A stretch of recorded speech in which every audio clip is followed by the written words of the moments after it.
It's all about the updates. All right. So I extended the window with the windshield. Believe it's about a 21-inch wide spread now. And so to do that,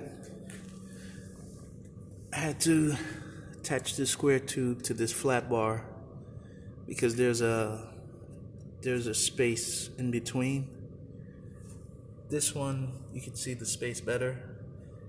And since this square tube is extended, that's why you can see the hole better. But this one, I kind of covered it up. I had to do a little, what's the word? Filing. There we go. Had to do a little filing. See, it kind of gets stuck. It was working a little earlier, so that this square tube can make a full turn. So I have to fix that.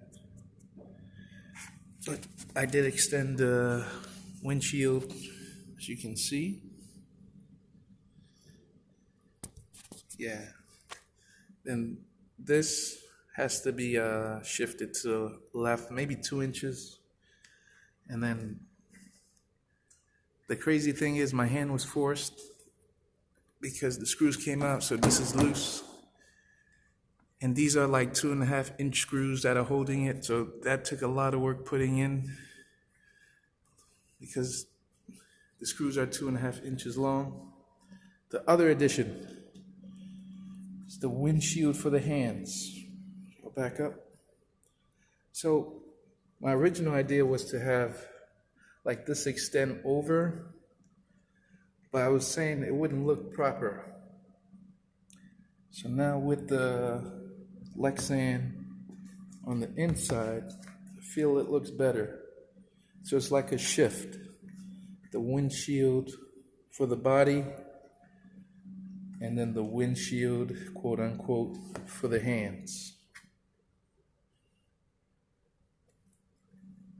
And I cannot take it for a ride yet to test the windshieldness because I need some coroplast to fill up the hole. I'll put my hand through so you can see. All right. So I need to get some coroplast. I gotta make a trip to Home Depot. Stay tuned.